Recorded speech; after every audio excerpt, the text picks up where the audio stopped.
Seriously, I will tell her you don't know where you're going, bitch. Hold on, because there's a lot of things coming, but keep doing what you're doing.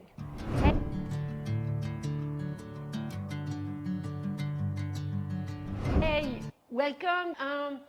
Since I start a little bit a vlog, I decided to come here to present myself a little bit more, talk about me so you can know me better. But it's hard sometimes just to talk, and I can talk a lot. So I ask Piper that she ask me question and I will answer her, and if I'm going out of track, she will bring me back. So welcome, and I hope you will enjoy. After that too, if you have more questions, you can just send me those questions. All right, so let's start with, tell us a little bit about yourself. Who is Katheleen Daigle? So first of all, I'm a French Canadian. I'm from Quebec, Canada. Exactly, my town, it's Black Lake. It's very a small town in Quebec. I have my mom and dad, my two brothers, so we were three kids. I'm the oldest one. We were raised with horses all our lives. So, and I was barrel racing. I did go tight in Quebec during the winter. We have too much snow to ride, but we were doing a lot of sleigh ride and things like that. So we always have horses around us, but during the summer we were going, all the family, to some gymkhana, you know, we were doing barrel poles. My brother were doing the exchange riding, pickup riding and all the things, and even one of my brother was saddle bronc rider. So we were going every weekend, all the family together. My mom was coming with us, but my dad was working a lot, but when he was not, he was coming too. So we were raised with horses, dogs, all kind of animals all the time. So you were a teacher before Horse Konfidence. How did that transition happen? Okay, first of all, I need to start before that, okay? Yes, so, you know, I always, even when I was young, I always felt different things. And for me it was, and I didn't know that no one was feeling the same thing when you're young or whatever. So I was really always knowing and feeling what the animals want. And I was not able to explain it, okay? But even when I was riding my horses, sometimes I just felt like bad and I was not feeling good. And I thought that maybe I was stressed, maybe I have pain in my belly, maybe or whatever. You know, now that I'm looking back with what I'm doing now, I understand that when I was young and I was feeling those things, it was not mine. It was the horses, or sometimes it was the dog. But I didn't know. You know, for me, it was not clear. And I was always like that. And even when I was before going to college, even before that, I went to learn different classes and do different things with my mom. And we like to go on different places to meditate. Sometimes it was more about our faith, work on that, you know, different things like that. And always trying to understand, because I was really feeling there's something that I'm feeling it's different from when I was talking with others, okay? But I was not able to pinpoint it. And even at the start, you know, for sure, I didn't want to go to college, but during that time, go back, years back, it's like, okay, if you want to have a good job, you need to go to college. And so I didn't know what to pick. I just opened a book, I chose, and I decided to be a teacher. So I was a teacher with the young kid first, and so I teach for 23 years, but I was having another job too, and I was doing massage on people, even work energy, because I can feel that when I was touching someone, I can feel different emotion, and I start like that more. But I didn't like with people, you know, I really didn't like it. Not that I was not good, not that I was not helping. I'm just feeling that sometimes people and I'm there to help whoever is with me. But sometimes people, they don't want to hear what you're feeling, and so, and I don't like to be rough on human too, if I can say that. So anyway, I put that away. When I had my daughter, I really focused on her. I really even I sold my horses and everything because I was just starting teaching and I was not having a full-time job, and I worked a lot of different jobs too, and I focused really on her. But I'm just feeling that it was always coming back. There was always God. I'm feeling it's really God that put different things in my life to bring me to work better on myself, to really connect to who I am, because I really close everything a little bit. But God brought different things in my life.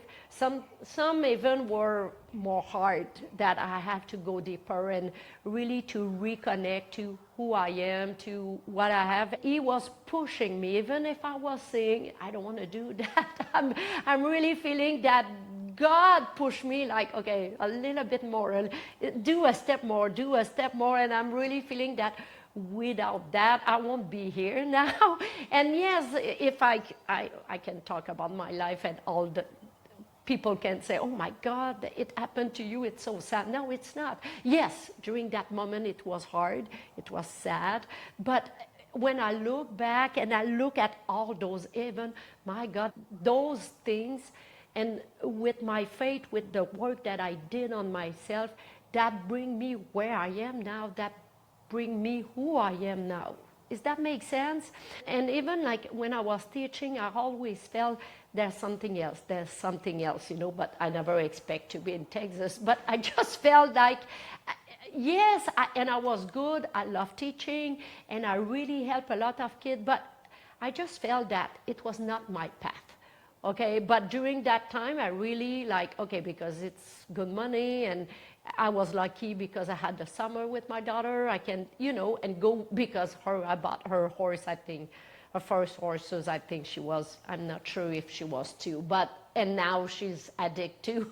When did you first realize that you could communicate with animals? So like I said, I feel like, I always have that. I was not able to say, oh my God, that's what I'm doing, because it's inside of me. It's natural for me. Like when you are a kid, you learn how to walk, or you learn, and you don't know why. There's some kid that they will start working with blocks, or you can see that they like to build things, and for me, it was those things that I really felt. So, and it's more that I work on myself, more that I reconnect with my faith and with who I am, that I can really and when I start listening to myself, I start listening to others too, and to the animals, and it was that easy. It was really something natural for me. But even when I was younger, the dog in the house, I knew when they want to go out, I knew when they want to eat, or they are starving, or whatever what they were asking, but without saying oh, I can talk with them. I just knew.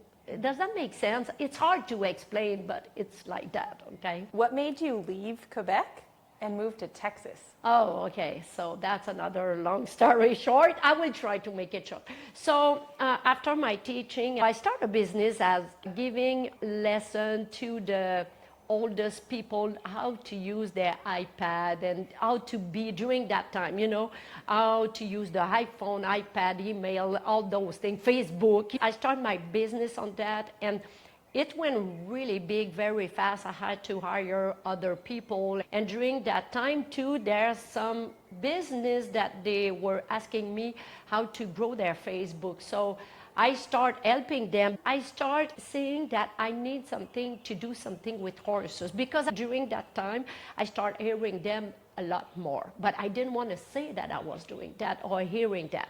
So I start a French business that it was Vision Cheval, and we were doing video. I was doing video with experts, asking questions about nutrition, about different trends, or And to answer those things that I heard from the horse, to try to give some advice to the people in the horse industry. And so I started doing that, and I started videoing some online clinic, but all in French, okay? So it started like that. So I met a girl that in the classic, I did an online class with her, and then she invited me to go to Florida to video that winter. And she said, you need a horse trailer or something to live it. I have nothing. In one day, everything was booked, and so I left for Florida, and even I found someone that drive with me. I brought her horses, and we paid the expense together. It was perfect. Everything it was so easy. It's really like if it was meant to be, okay? So, but on our way there, the horse trailer, like 2 hours before we arrived, the horse trailer broke down. There was a problem on it. So, but we were able, someone come pick up the horses, and we were able to make over there. I went to see different shop. No one can fix that horse trailer. So anyway, I stayed there. I was videoing, and I still, because of my business, I can work online. So I was there working too. But then one week, it started to really rain. We have no electricity. It was bad. So I was not able to video, doing nothing. I was in that small trailer, no electricity, no internet, no phone, nothing. So I was really, I want to go back home, you know. And I was going to Starbucks all the time to call someone or to have internet because nothing was working where I was. So, and over there, that's when someone said, Kathleen, maybe it's time. I talked with one of my friends, and I'm like, and during that time, she was a little bit a coach that helped me to work on myself. And she said, maybe it's time. I'm like, it's time for what? She's like, maybe it's time that you can say that to people that you talk with horses. I'm like, oh. She's like, and I was really afraid of the judgment, so I'm like, I'm not sure. She's like, you in Florida, in middle of nowhere, and if it's not working, just delete that post, and that's it. I'm like, okay, go. So I did it, and that's when it started. So, and it went crazy, and even that summer, I had to close my other business, and then I have some people from USA that came in Canada for the rodeo, and one of my friends told one that you should, you know, call her, and it started like that. And then that first one that I talked with, it was Kim. She said, you should come to the BFA. I'm like, oh, BFA, why not, you know? Anyway, and then I just arrived in Texas at our place, and it was the Mission Ranch. I just feel like, you know, when God makes everything fit. That summer, I bought the trailer, I bought a truck, and everything went like fast forward very fast, you know, very fast, because it was like, okay, finally, you open the light, you are ready, I'm bringing you there. And everything like, tack, tack, tack, when my life changed in like, after that, when I really accept who I was, and I really like listening what God was pushing me, it's like, okay, fast forward now before she changed her mind, you know. So he really pushed me here. And then when I arrived in Texas, it was hard because I always thought that during that time, my daughter was in school in Oklahoma. I always thought that I will go to Oklahoma with her and everything. But no, when I've got in Texas, it just felt like home. I was home. So, and then, yeah, I'm here. At one point, you said that anybody can communicate with animals. And you said if you just learn how to communicate with them, you will. Do you still feel that way? Okay, so it's when we met, you know, the first year that I came down here. Do you remember? My English is not good now, but it was bad during that time, okay? But I feel like even during that time, for me, I didn't accept, and I was not saying that it's a gift. Does that make sense? I didn't feel that much special. And now what I said, it's, and I like to compare it, we talk about that too, you know, like everyone can write a book. everyone can write something and write a book, but it's not that everything that will be good. It's not everyone that can write a good story, but everyone can write something. But like me, I'm feeling, yes, I had to work on myself. I have to accept a lot of things, but I'm feeling, yes, everyone can, because it's connection, it's energy and everything. Can everyone be like how I'm feeling it? It's so natural for me. Does that make sense?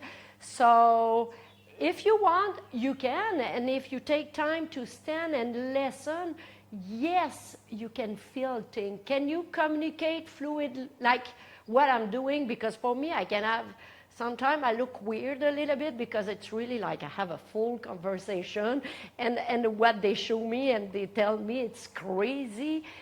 But how I do it, I don't know. Does that make sense? And we talked a lot about how every horse is really individual. And I know you've explained it before, but can you explain a little bit how different horses communicate with you differently? I know you, like, some talk, some show you what they're feeling. Talk to me a little bit about that. Okay, so first of all, and everyone were like, how do you do it with a picture? Okay, because I will say like 85% of my, even 90% of my work, it's over the phone with a picture. It's more because I connect to the soul of the horse. And for me, it's easier that way because when I connect with them, I'm talking with the horse like 3 or 4 times and really take time to spend with them, connect with them, listen to them. So that's what I'm doing before I call the owner and tell them what I felt, what I received, and then even them, they can ask more questions. But there are some horses that I really talk like when we are talking like that, like really like I hear their voice and even sometimes I'm on the phone with the person and they are in my airport and I'm feeling I heard the horse on the other side, so I'm like, okay, sorry, I need to translate. I'm just feeling like a translator before human and animals. Does that make sense? So there are some that it's really the voice, there are some that they show me picture, or there are some that it's the emotion. I just feel like stress inside of me, or I can feel anxiety, or I feel happy, or it's more, it's a feeling. And for the pain, though, for me, the pain, it's really in my body. I really felt when the hock is burning. I know, so for the hocks, I know that for the horse on the hocks, it's like compared to our ankle. But for me, when it's the hock, I feel it more in the knee. Why I know that it's more that, it's because working with vet, I'm feeling a pressure there, and then they do a lameness exam and it's like, Kathleen, each time you feel that, that's the heart. When you feel that, that's the stifle. Or when I feel a pressure inside of my hand, that's the coffin. When I feel the pressure more here, so on the top of my hand or over there, very often it's more the bursa.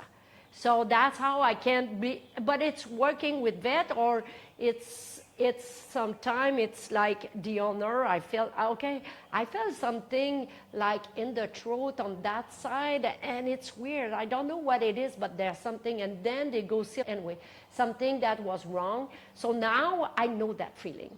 So now if I feel it on another horse, I can say, okay, I will go look, and maybe because the way that I'm feeling him, or a horse that has asthma, I know now what is, like when a horse is asthma, I feel it in my throat, like more here or in the middle of my lung.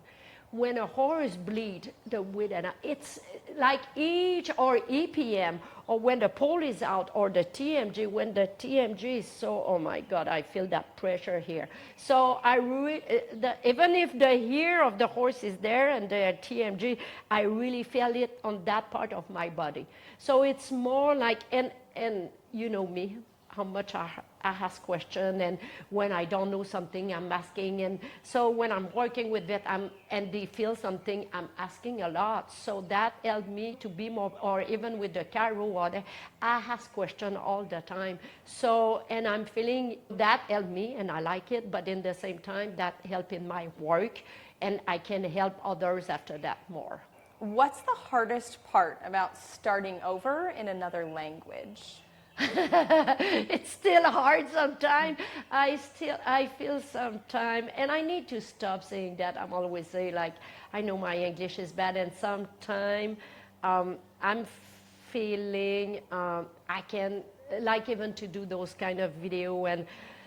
I'm a little bit a perfectionist, and when I listen to myself, and oh my God, it's hard for me. And but the worst part, it was really when I arrived, and even when I was on the phone, and I have that picture of the horse with all the name of the part of the body in English because I didn't know nothing, and so how like.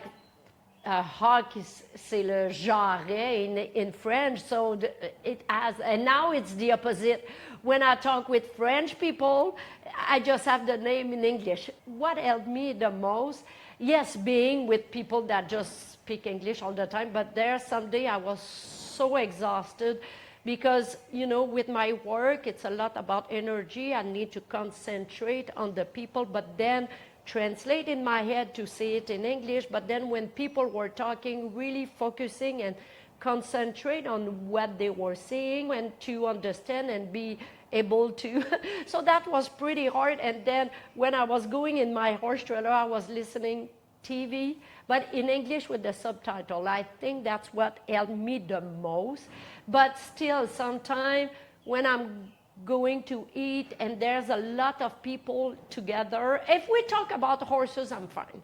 If they change subject and they talk about something and they talk about someone that I don't know and I cannot picture nothing, sometimes it's like, okay, I'm out. I cannot, I don't understand what they are saying.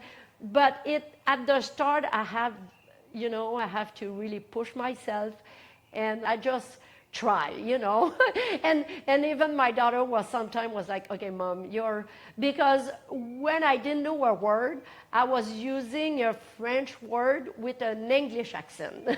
I was saying the same word, but then sometimes she was like, Mom, it's even not a word. But I'm like, they understand what I'm saying. They understand what I'm saying. So it was pretty bad. And like there was one word that I learned, because for me I was, I will say it in French. So when you concentrate on something, in French we said, je suis focus, but it's focus. But so when I want to say it in English, I was saying focus, but it's focus. So, but for us it's focus. So, and my daughter was like, Mom, you cannot say that in English. And I really didn't know. So I have to, I learned. And so there's words like that. And I still, it's not perfect, but I don't think that my accent will go away, even if I try. At least now I'm feeling better, but it was hard. Did you ever doubt yourself or wonder if you were making the right decision? Oh my God, I cry so much. I doubt everything. But I did it. For me, it's always, and even with the horse, when I'm communicating, and I'm feeling God is like that too. So, when you have a gut feeling, you need to go there. So when you have something that push you, and when you listen, okay, when you listen, the first thing, and then it's when your doubt come. Am I doing the right thing? And then you start in your head and you let your fears control you. That's when you forget that voice that was inside of you. But for me, it was there, and I'm like, when I said, okay, show me the way, but after that, I'm like, okay, even if I was scared, even if I cry, even if I was not sure, even like, first time that I drove down here, I was alone in my truck, my horse trailer, and I sold a computer to have enough money to say, okay, I can put gas to go down there and enough to eat a little bit and enough money to come back. But more than that, no. So when I arrived, I arrived down here and I have to go meet people and put myself, was it easy? Oh, no, it was not. It was not. And with my English, and I was not sure, and I didn't know no one. And, I really to push. I have some friends that really, like Emily and Ryan, I was staying there, they bring me with them. But to do my work, I have to go present myself. And now people like know me and things like that. But at the start, I was really like, what is that? So, and I have to, okay, Kathleen, whatever they think, you need to believe in yourself and push yourself, go do it.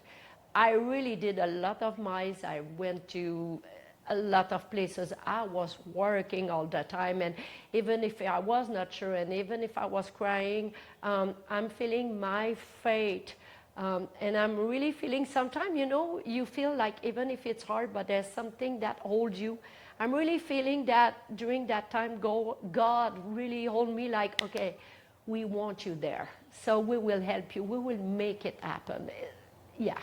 But no, I remember there's some trip that I was on the phone with my mom, like crying for 7 hours, like, I'm crazy. Why am I doing all that? I can be in Quebec, do it over the phone, and I'm here. I don't know where. And the first time that I crossed Dallas, with my truck and the horse trailer, like 6 line, I'm not sure where I'm going. I was so scared, and I'm like, oh my God. And I was going somewhere that I didn't know if I will be able to park, but I did it.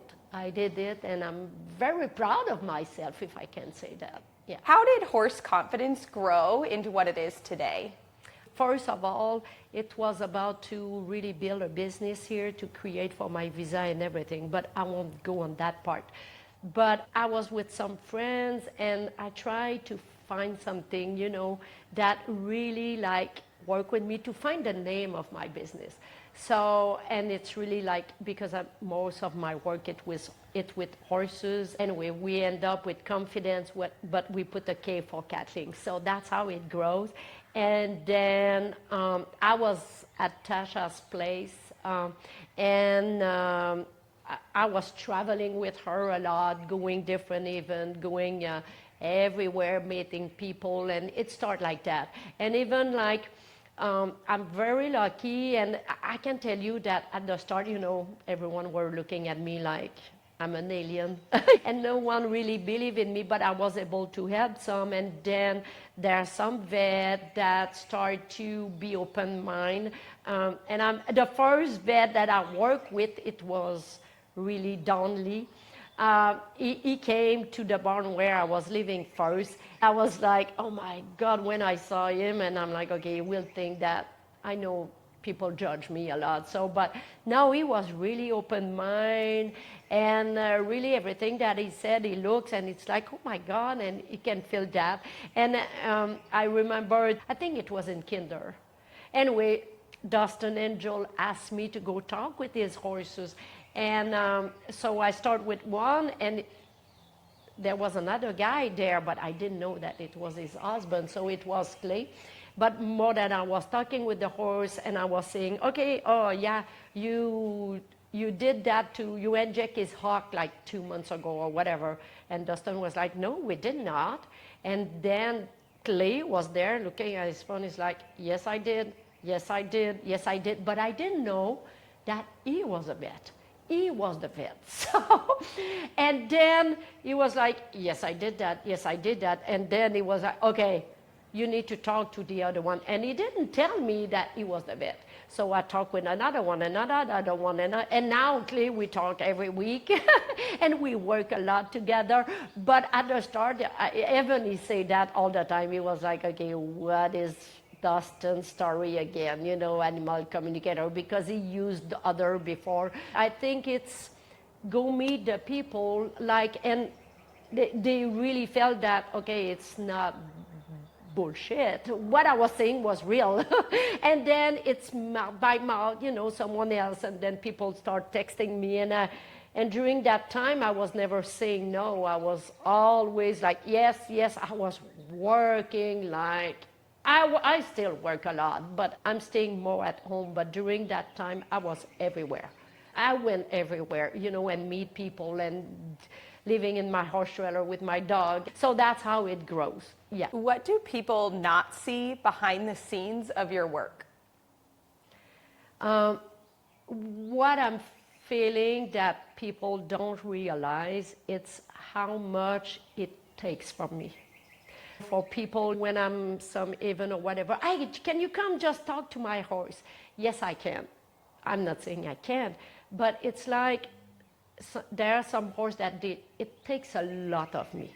And there are some that it's like very casual, like, hey, rah, rah, rah, and I still have my energy, but there are some after that I get very drained.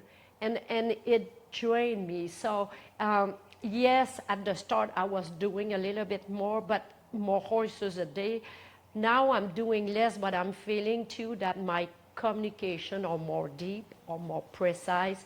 And I'm always, before each communication, I'm always praying God to help me to be the right tools, to bring me the light for them, for the owner, to each horse that I'm doing. And I give my 100%. And sometimes I can do 5 a day, sometimes I can do 10 a day, but sometimes I can do 1 a day. And it's more that I think people, they don't realize. And when I'm going some different places, and I enjoy, and I would love to look at all the horses, but they are already like all connect with me. And sometimes I'm just going to a race with my friend, or, you know, going to see the car show. I like to go at the car show, but people, oh, can you just ask that to my horse? Can you just... But after that, it's like, okay, I just want to go back home. I'm exhausted. Mm-hmm. I'm not saying don't come and ask me that. I'm just saying people don't realize that sometimes it drains me, and after that, I have to go back home.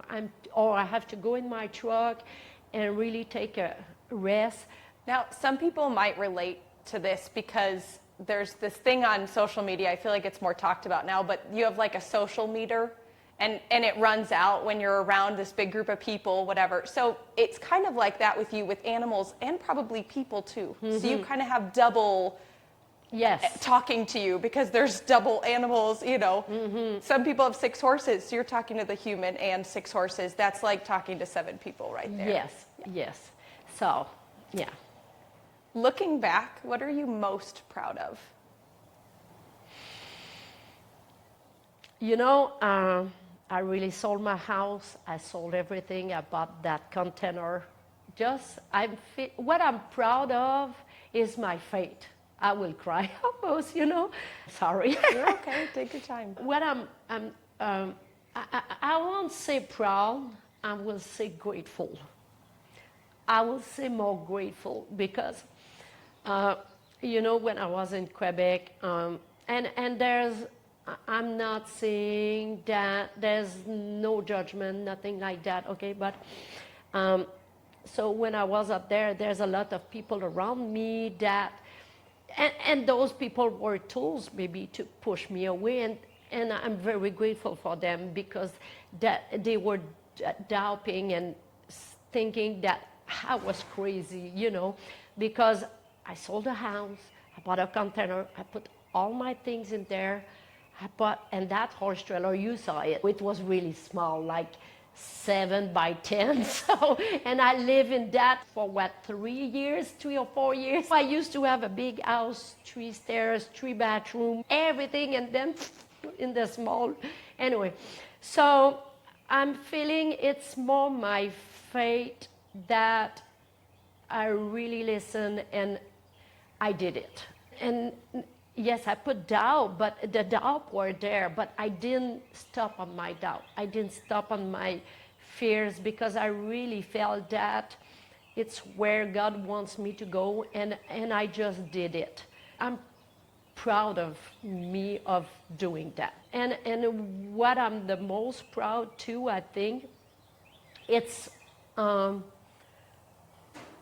changed the mind of the people in different aspect of my work. I heard a lot of things about that I bring bad juju, that maybe I'm from the devil, and I don't judge those people, okay? And they have their point of view, and it's great, you know, it's okay. And I'm not saying that I'm there to change, but I had some people that say, Kathleen, after we listen to you on that podcast or after I read your book and whatever, I really think that I thought that what you were doing, it was not good and it was not from God and you cannot do that. But you changed my mind. You changed my mind. Or I have people too that say, oh my God, since you talk with my horse, since we talk together, now I take more time with my horse. Now I'm feeling I'm listening better. I take time and it's possible they talk. They really have a voice. Yeah, so that's one thing that I'm really proud of. If you could share something with the version of yourself that still lived in Quebec, what would you tell that old Kathleen? Seriously, I will tell her, you don't know where you're going, bitch.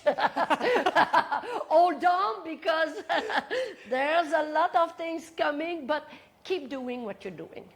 Keep working on yourself. Yes, I didn't believe in me. I didn't, but it's fine. I had to pass through that. Yes, those moments was hard. Yes, it was hard. But that makes me believe more. That makes me listen more. That push me more.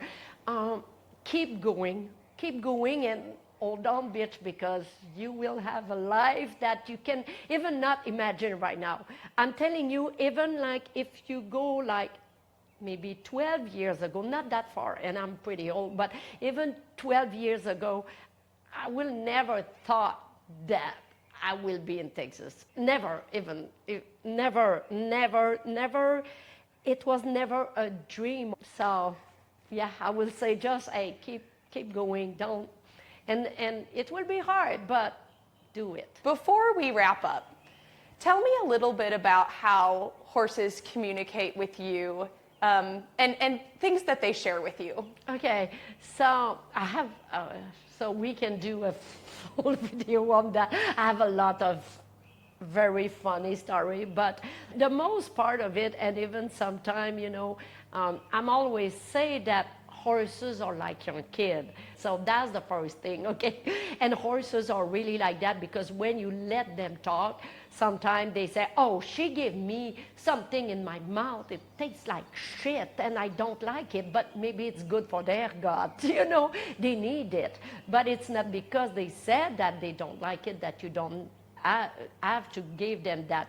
Or there's some horse too that they talk about the bit. I have an example like, there's a horse, he was showing me that he likes one bit because it's like that bit, it was when he was a good boy. He knows that he works and he was easy and he was a good boy, but he didn't like the other bit because it was when he was a bad boy. And that bit was really rough on him and he didn't like it and he had to work harder and things like that. But that doesn't mean you cannot use it, okay?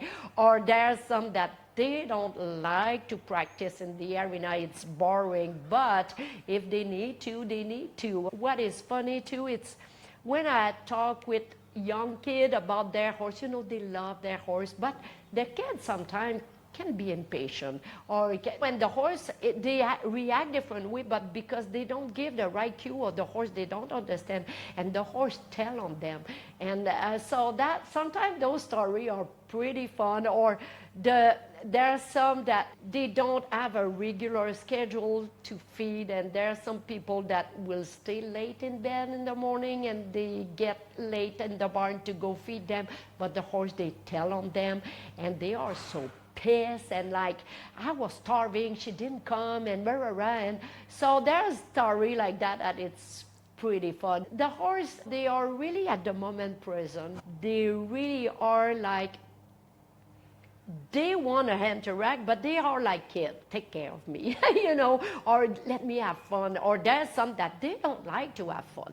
Seriously, there are some that, hey, do the work with me, make me work, and after that, the brushing, the thing, the pad, the polo, the bath, or I hate that.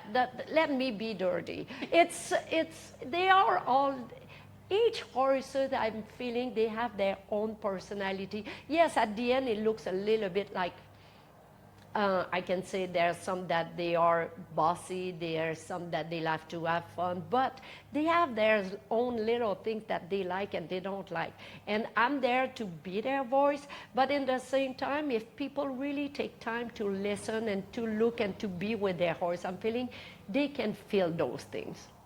But I'm there to help, and I'm there for the horse, you know, to make them happy.